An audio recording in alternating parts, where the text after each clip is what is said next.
Salut les Topiens, comme vous le savez, Disneyland Paris prévoit sa réouverture le 2 avril prochain. Et en ce moment, ça fait plaisir, Disneyland Paris est un des parcs qui communique le plus sur ses prochaines nouveautés et sur tout ce qui se passe en coulisses pendant que le parc est fermé. D'ailleurs, il y a quelques jours, le parc a fait profiter à la presse et aux fans de quelques images des attractions sous la neige. Malgré les rumeurs, on remarque sur les images que Disneyland Paris souhaite maintenir sa version Hyperspace Mountain, donc pour l'instant, il n'y a pas de retour de version originale de l'attraction, en tout cas ni annoncé, et c'est pas non plus ce que semblent montrer les images. Cependant, vous le savez, à l'occasion de l'anniversaire de l'attraction, un livre est désormais disponible à la boutique World of Disney, un livre qui retrace l'histoire de l'attraction parisienne. Il y a quelques mois de ça, on avait parlé de toute l'actualité des parcs Disney dans le monde entier, et là plus spécifiquement aujourd'hui, on va se concentrer sur Disneyland Paris parce que contrairement à l'année dernière, pendant la période de fermeture, Disneyland Paris peut continuer ses travaux et ses réaménagements, et donc le parc communique beaucoup plus au moins une fois par semaine et souhaite vraiment faire savoir qu'il y aura des nouveautés à la réouverture au parc. Alors malheureusement, il ne faut pas non plus s'emballer,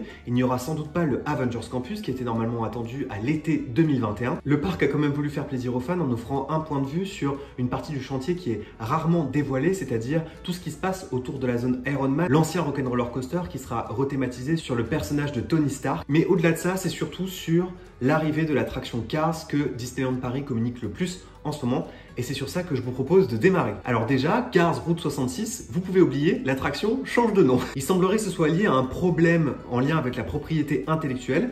Bref, désormais l'attraction s'appellera Cars Road Trip, ça ne va pas avoir d'impact sur la nouvelle storyline de l'attraction et ça fera donc bien référence évidemment à la route 66. Le chantier avance plutôt très bien et en fait il a l'air pratiquement terminé, surtout au niveau de l'ancien Catastrophe Canyon. Vous savez, c'est cette scène qui était la partie clairement la plus impressionnante de l'attraction.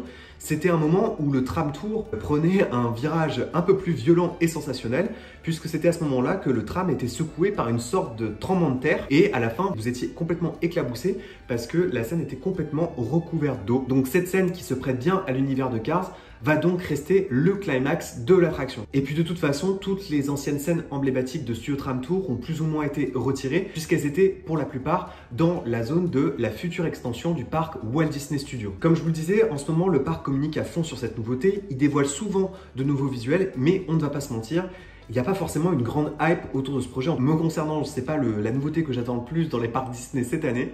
Mais pourtant, c'est bien sur cette nouveauté que le parc devra compter cet été pour essayer de refaire revenir du monde. On sait aussi qu'il y aura évidemment cette nouvelle gare qu'on avait vue plusieurs fois déjà. Une gare qui sera inspirée du style architectural mid-century moderne. Et le synopsis de cette attraction, il est simple. Vous arrivez sur un stand touristique qui comprend plusieurs cartes routières, des cartes postales, des objets décoratifs qui vous permettent de vous repérer sur cette fameuse route 66. Et le tram sera donc une sorte de traversée dans les coulisses de ce grand classique Pixar. Donc il semblerait que le tram conserve cette ambition de faire visiter les lieux cultes, mais évidemment ça sera beaucoup plus immersif et je me demande même si l'attraction va pas être un peu dans l'esprit du générique de Toy Story 2, c'est-à-dire ce moment où dans le générique les personnages se comportent comme des acteurs parce que finalement ils sont sur le tournage d'un film, sauf qu'ils ont bien leur apparence habituelle. En juillet dernier, lorsque le parc a réouvert, la destination se vantait d'avoir pratiquement toutes ses attractions d'ouvertes dans le parc principal.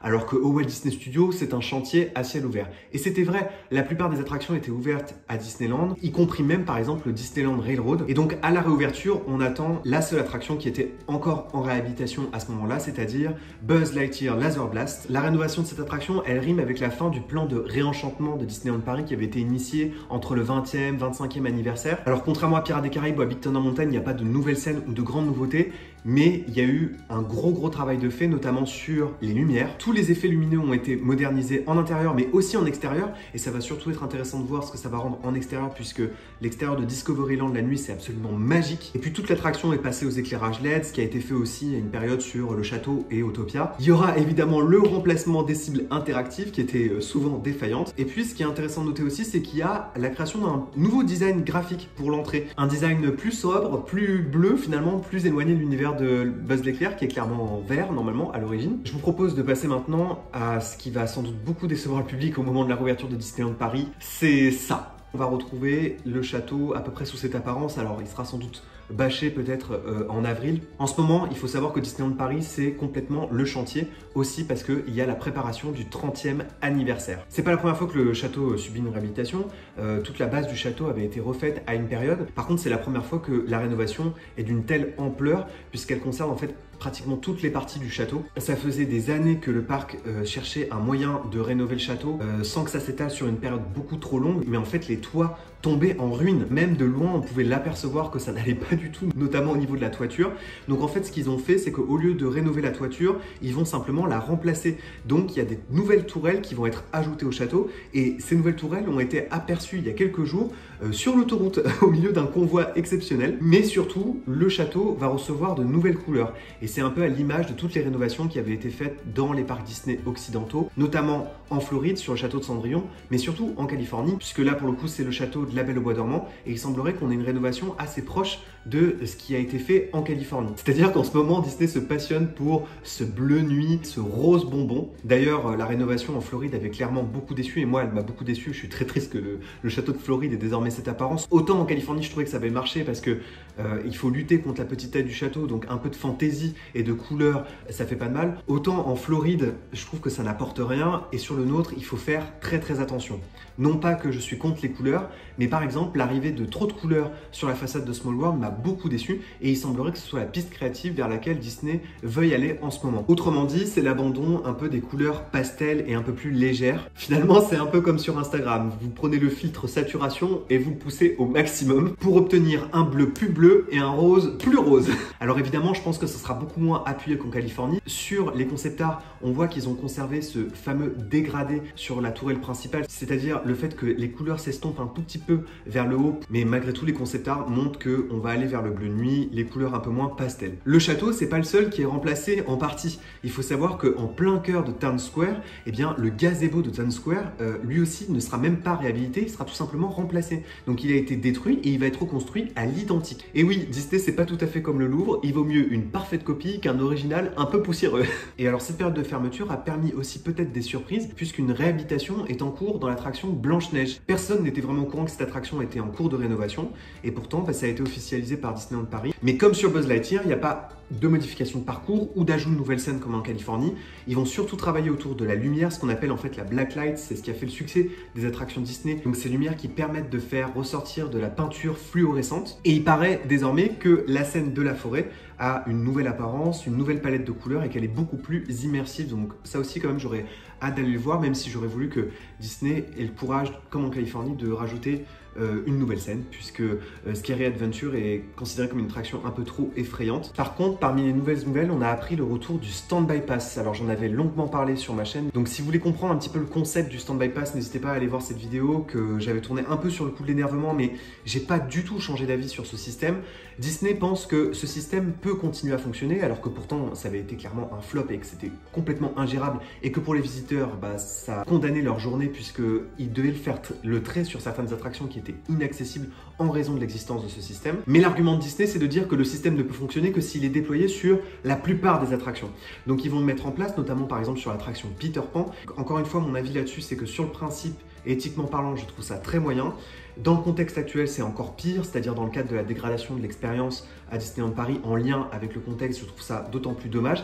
Et en plus, il y a un contexte d'augmentation des prix qui fait que si en plus cette augmentation des prix ne peut pas forcément garantir l'accès aux attractions, c'est quand même un peu problématique. Donc moi, je suis toujours pour l'instant contre ce système. Vous le savez, ça fait un moment que je le dis maintenant, je pense que la meilleure solution, c'est les fast-pass digitaux. Ce qui a été fait à Walt Disney World, My Disney Experience, pour moi, c'est la solution digitale la plus intéressante, la plus avantageuse. C'est du coup quand même moins lésant pour le reste du public. Et enfin, le dernier point de cette vidéo, c'est plutôt un point d'interrogation.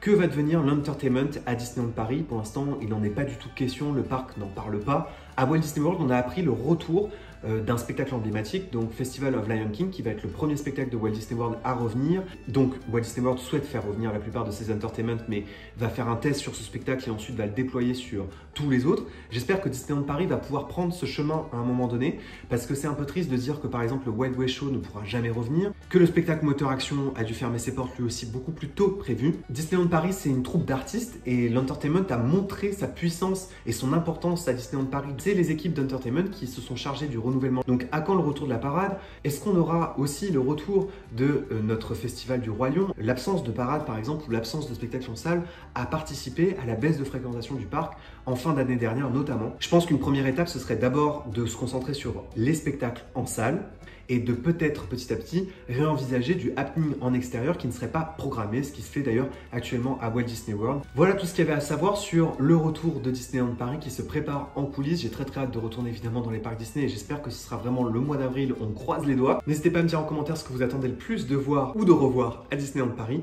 Et d'ici là, n'oubliez pas que vos rêves sont éternels. Bye les Topiens!